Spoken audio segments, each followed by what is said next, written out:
Senado, a pedido da Comissão Parlamentar de Inquérito Mista das Fake News, identificou mais de 2 milhões de anúncios pagos pela Secretaria de Comunicação Social da Presidência em sites de fake news e até de pornografia.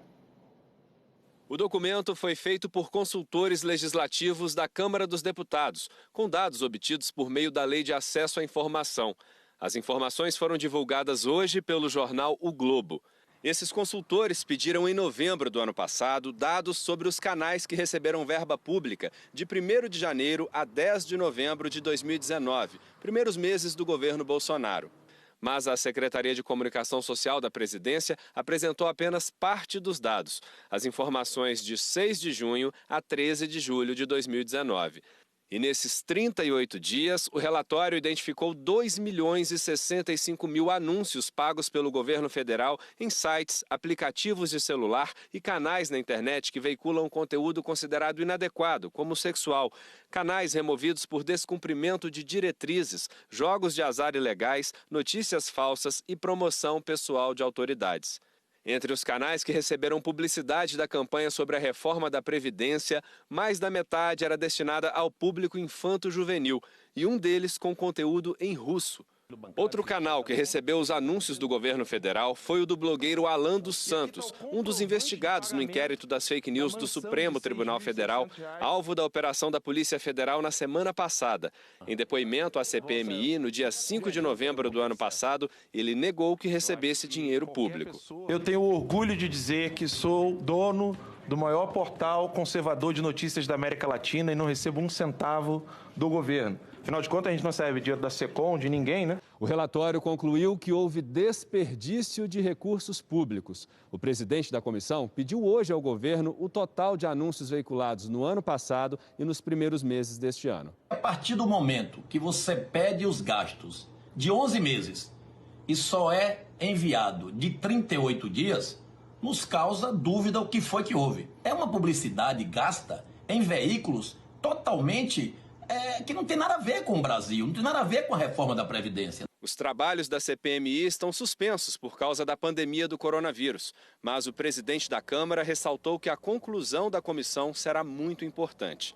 Acho que a CPI precisa voltar a funcionar. Certamente a CPI, chegando ao resultado, vai encaminhar ao Ministério Público para que tome as decisões, as atitudes corretas em relação a essa distorção ou esse desvio de dinheiro, de finalidade de dinheiro público em relação ao seu objetivo, que deveria ser informar a sociedade e não desinformar a sociedade. A Secretaria de Comunicação da Presidência negou qualquer irregularidade ou direcionamento das propagandas.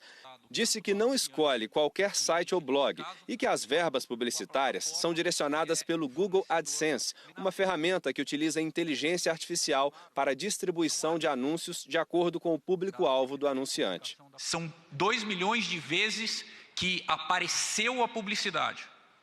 Não necessariamente ela foi clicada e o Google só remunera o portal, o blog ou o veículo a partir do momento em que é clicada esta publicidade. É no momento em que a publicidade é servida, no momento em que a publicidade é veiculada. Todos os erros que forem detectados na SECOM, a SECOM vai ao Google e vai pedir o ressarcimento ou vai pedir a equiparação futura numa campanha futura. Em nota, o Google respondeu que tem políticas contra conteúdo enganoso em suas plataformas e que trabalha para destacar conteúdo de fontes confiáveis. O site afirma que, abre aspas, as nossas plataformas oferecem controles robustos que permitem o bloqueio de categorias de assuntos e sites específicos, além de gerarem relatórios em tempo real sobre onde os anúncios foram exibidos. Fecha aspas. Diz ainda que age diariamente para minimizar conteúdos que violam as políticas da empresa e que impede a ação de pessoas mal intencionadas na rede. A revista científica The New England Journal of Medicine publicou hoje o primeiro estudo controlado sobre o uso da hidroxicloroquina contra a Covid-19 e concluiu que o medicamento não funciona como método de prevenção. Pesquisadores americanos e canadenses acompanharam por mais de 2 semanas 821 voluntários expostos ao vírus por terem contato com pessoas doentes. O índice de infecção entre os que tomaram a hidroxicloroquina foi praticamente o mesmo de quem não tomou. O estudo observou também a incidência de efeitos colaterais em parte dos pacientes que consumiram o remédio, mas nenhum com gravidade. O governo exonerou o presidente do Banco do Nordeste, Alexandre Cabral, que tinha tomado posse ontem. O nome ligado ao chamado Centrão era uma indicação do PL com o apoio do PTB. O Tribunal de Contas da União apura supostas irregularidades em contratos assinados no período em que Cabral comandava a Casa da Moeda. A destituição se deu em menos de 24 horas depois da posse de Alexandre Cabral no BNB, o Banco do Nordeste.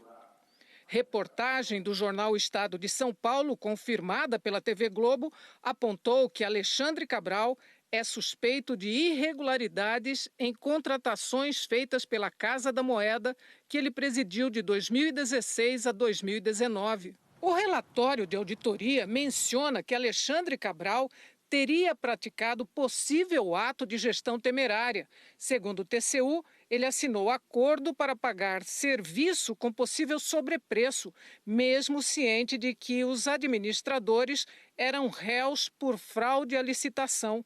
Segundo o relatório, as irregularidades começaram em 2005 e se estenderam até o ano passado. Essa apuração de responsabilidades ainda não foi concluída, porque os suspeitos recorreram e o recurso ainda não foi analisado. O prejuízo em valores não atualizados pode passar de 2 bilhões de reais. Alexandre Cabral foi indicado para a presidência do BNB pelo PL com o apoio do PTB, ambos do chamado Centrão, o grupo de partidos que tem votos para, por exemplo, garantir ou impedir a aprovação de projetos, como também de um possível pedido de impeachment contra o presidente Jair Bolsonaro.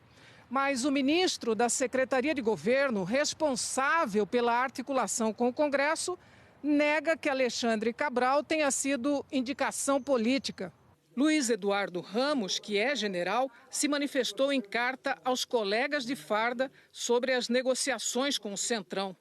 A formação de uma base governamental é necessária para a aprovação dos inúmeros projetos clamados pela sociedade. Por mim, não passa nada que não seja republicano, legal e ético. Nenhuma nomeação sob minha responsabilidade ocorre fora dos critérios técnicos, capacitação profissional previstos em decreto presidencial e após intensa pesquisa da vida pregressa do indicado sob aspectos morais, jurídicos e político-ideológicos. O Banco do Nordeste atua como banco de desenvolvimento da região. O banco é cobiçado pelos políticos porque é financiador de projetos que rendem votos. Na nota que confirma a destituição de Alexandre Cabral, o banco informou que tomou conhecimento das notícias pela imprensa e que reitera seu compromisso de transparência.